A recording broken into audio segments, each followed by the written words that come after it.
नमस्कार दोस्तों, happy farmer with अमर में एक बार फिर से आपका स्वागत है, अभिनंदन है। दोस्तों, आज की ये वीडियो हमारे किसान भाइयों के लिए बहुत ही महत्वपूर्ण और उपयोगी साबित होने जा रही है, क्योंकि आज हम इस वीडियो में जानने की कोशिश करेंगे कि डीएपी नहीं तो क्या, अर्थात हमारे किसान भाई डीएपी के स्थान पर कौन सा फर्टिलाइजर इस्तेमाल करें, कितनी मात्रा में इस्तेमाल करें, जिससे कि कम लागत में अधिक पैदावार प्राप्त की जा सके।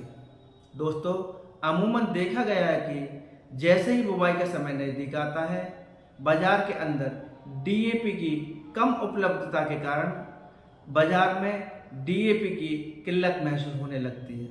हमारे किसान भाई सुबह से ही भूखे प्यासे डीएपी की लाइन में खड़े नजर आते हैं।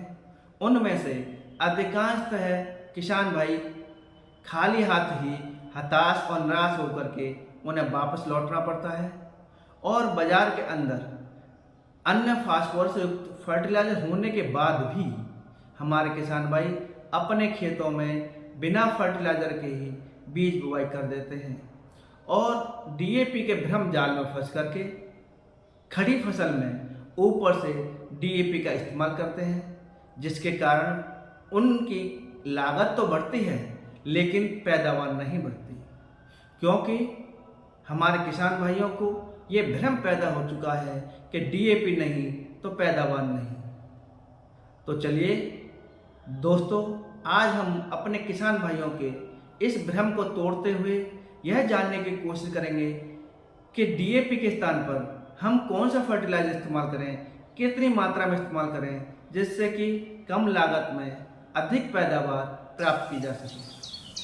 दोस्तों, अच्छी पैदावार के लिए फसल का हेल्दी होना बहुत ज़रूरी है और हेल्दी फसल के लिए संतुलित पोषण का। दोस्तों, संतुलित पोषण के लिए फसल को उन सभी पोषक तत्वों को उपलब्ध कराना बहुत ही ज़रूरी होता है जो उनकी वृद्धि और विकास में सहायक होते हैं।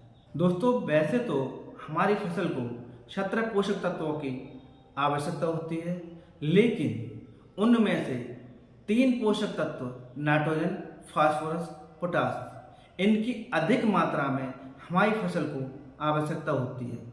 इसके अलावा इनसे कुछ कम कैल्शियम, मैग्नीशियम, सल्फर की आवश्यकता होती है और इनके अलावा zinc, ferrous, copper, manganese, boron, molybdenum, chlorine, nickel, ये 8 पोषक तत्व और होते हैं जिनकी पौधों को बहुत ही कम मात्रा में आवश्यकता होती है, अर्थात बहुत ही सूक्ष्म मात्रा में इन पोषक तत्वों की पौधों को आवश्यकता होती है, इसलिए इनको सूक्ष्म पोषक तत्व कहा जाता है।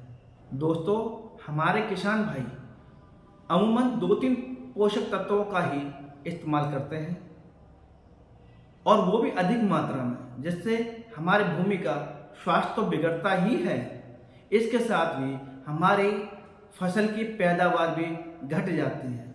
जबकि हमें अपनी फसल की आवश्यकता अनुसार पोषक तत्वों का अपनी फसल में इस्तेमाल करना चाहिए, जिससे कम लागत में अधिक पैदावार प्राप्त की जा सके। दोस्तों, डीएपी के विकल्प के रूप में हमारे बाजार के अंदर अनेकों विकल्प उपलब्ध हैं, जैसे single super phosphate, NPK 12-32-16, NPK 10-26-26, NPK S 20-20-0-13 इत्यादि। दोस्तों, यहाँ पर हम ये जानने की कोशिश करेंगे कि हमारे किसान भाई डीएपी के इन विकल्पों को कितनी मात्रा में इस्तेमाल करें, जिससे कि कम लागत में अधिक पैदावार प्राप्त की जा सके। दोस्तों, सबसे पहले हम पोषक तत्वों के आधार पर डीएपी और उनके विकल्पों में अंतर समझने की कोशिश करते हैं। दोस्तों, डीएपी में मात्र 2 ही पोषक तत्व उपलब्ध होते हैं, नाइट्रोजन 18%, फास्फोरस 46%, अर्थात 50 किलो के एक बैग में नाइट्रोजन 9 किलो प्राप्त होती है और फास्फोरस 23 किलो प्राप्त होती है। दोस्तों, यहाँ पर बाजार में उपलब्ध डीएपी के विकल्पों के बारे में जानने की कोशिश करेंगे। डीएपी का पहला विकल्प है एसएसपी यानी सिंगल सुपर फास्फेट। किसान भाइयों, जहाँ पर हमारे किसान भाई 50 किलो डीएपी का इस्तेमाल करते हैं, जिसमें से 9 किलो नाइट्रोजन और 23 किलो फास्फोरस प्राप्त होता है, उसके स्थान पर अगर हमारे किसान भाई 25 किलो यूरिया और 150 किलो एसएसपी का इस्तेमाल करते हैं तो इसमें 11.5 किलो नाइट्रोजन, 24 किलो फास्फोरस और 16.5 किलो सल्फर, इसके अलावा 31.5 किलो कैल्शियम प्राप्त होता है। दोस्तों, अगर हम पोषक तत्वों के आधार पर इनका हम मूल्यांकन करते हैं तो कहीं अधिक हम पाते हैं कि डीएपी के अपेक्षा एसएसपी कहीं सस्ता और लाभदायक विकल्प साबित होता है। दोस्तों, यहाँ पर हम डीएपी के दूसरे विकल्प के बारे में जानने की कोशिश करेंगे। दूसरा विकल्प है NPKS अर्थात 20-20-0-13, यानी कि इसके अंदर 20% नाइट्रोजन, 20% फास्फोरस और इसके अलावा भी 13% सल्फर मौजूद होता है।